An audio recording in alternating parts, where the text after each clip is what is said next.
No matter how much Lotchi asked, he never admitted to taking those two girls, and the police searched his RV, but found no trace of the girls.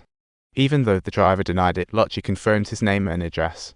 The guy's name is Alex, and he's currently living with his auntie. So, Lotchi paid a private visit to Alex's aunt. She told him that Alex has been an orphan since childhood, and even though he's not a kid anymore, his brain operates at a solid 10-year-old level, which explains why no matter how much Lotchi interrogates, Lotchi's scary badge doesn't faze Auntie, who insists that even though Alex has some brain speed issues, he has never caused trouble, so she can't believe he would kidnap anyone. With zero useful clues from Auntie, Lotchi was ready to bounce, but then he spotted a rusty old car in the yard. Auntie chimed in, "That's my husband's." Apparently, they had a screaming match 5 years ago and he stormed off and hasn't been seen since. While there's no evidence pointing to Alex, the police still scoured the woods near the RV. Lotchi, worried about his daughter, joined the search but found nothing. The next day, he visited Keller and Frank's places, hoping for some hidden clue. After learning the police found nada from Alex, Teller raised an eyebrow.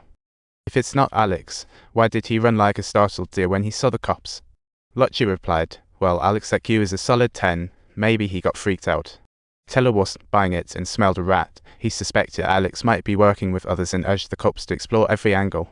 Just as Lotchi was about to leave, Teller popped up and asked, "So, until my daughter is found, will Alex be stuck in the slammer?" Lotchi replied, "Without proof, they can only hold him for 4. So, basically, tomorrow Alex is free as a bird." Keller was on fire now, begging Lotchi to keep Alex locked up longer for the girl's safety, but Lotchi didn't respond. Back at the office, he suggested to his boss, but was shot down faster than a bad idea. Reluctantly, Lotchi hit the streets, door to door, in search of answers. Swinging by one priest's house, he knocked and knocked with no response, finally peeking in to see the priest on the floor, no pulse in sight. Lotchi broke the window and hopped inside. Inside, he realized the priest was just a little too friendly with the bottle. Unable to wake him, Lotchi meandered around, then spotted something odd about a fridge in the corner. So, he shoved it aside, revealing a secret door. He opened it and oh luck, a basement. Without hesitation, he jumped right, and what did he find? The tied-up corpse. Clearly, this guy had been down there for a long time. Lotchi promptly woke up the priest. "What's going on?" Lotchi asked.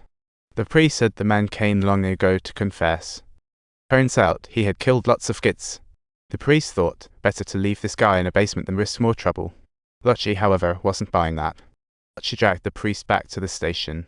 3 days in, while Keller was searching the woods for his daughter, he got a call from his wife. Alex was getting released today.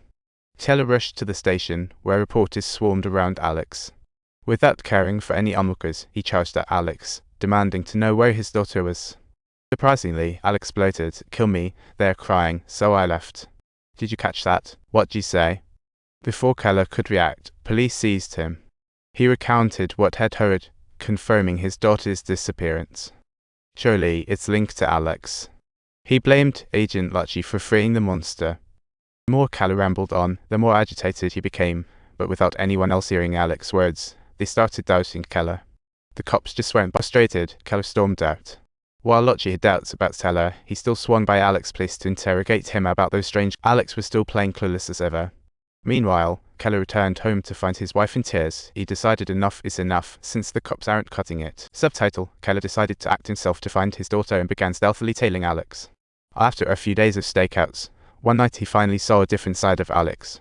When his little dog wouldn't behave, Alex flipped and yelled at it like a crazy dog dad. What shocked Keller even more was Alex humming Anna's remix song while walking the dog. Jingle bells. Keller instantly knew Alex was involved and pulled out his weapon, zeroing in on him. The next morning, Keller linked up with his buddy Frank and took him to an old, abandoned house outside town. This place had been deserted since Keller's dad passed.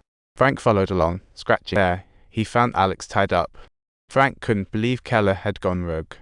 Frank turned to leave, saying, "This ain't right." Keller rushed to explain his findings and warned Frank, "The more we hurt the enemy, the safer our daughters will be." After much convincing, Frank finally caved to help Keller, and they began interrogating Alex. On another front, Lotchi continued investigating the RV. He found out it frequently parked in front of this house, but curiously, no one lived there. It's been on the market forever, but nobody's bitten. So, Lotchi tracked down the previous owner and drove to get the scoop. The old lady said her grandson went missing in that house 26 years ago, and they searched high and low but never found him. Eventually, she decided she didn't want to haunt the place anymore and moved out. Lotchi wasn't sure if that old case had anything to do with the current one, so he headed back to the He questioned the priest again, but the priest just kept saying the guy who came to confess was a cursed soul. He didn't want the man to harm others. After investigating irrelevant leads, Lotchi left the interrogation room dejected. Meanwhile, Keller and Frank had Alex bruised and battered, but the guy was as tight-lipped as a clam. Frank started having doubts, thinking what if Alex was innocent. Back home, he saw townsfolk gathered to pray for the kids, and he hugged his wife and eldest daughter tightly. Nearby, Lotchi showed up too, watching the scene unfold with a heavy heart. Suddenly, a guy in the crowd pulled out a toy bear and placed it on the ground. The man's expression was a little off. Lotchi stepped closer for a look, and to his surprise, the guy bolted as soon as their eyes met. Lotchi wasn't about to let that suspicious. A few steps later, the man started sprinting. With that, Lotchi was convinced this guy was up to no good and took off after him. At midway, he got ambushed by a mysterious dude and lost him. Though Lotchi didn't catch him, he quickly had his colleague sketch a portrait and put the word out for a wanted man. Seeing it in the news, Frank realized they might have the wrong. He rushed to Keller to suggest they let Alex go, but Keller shot him down faster than a duck on a pond.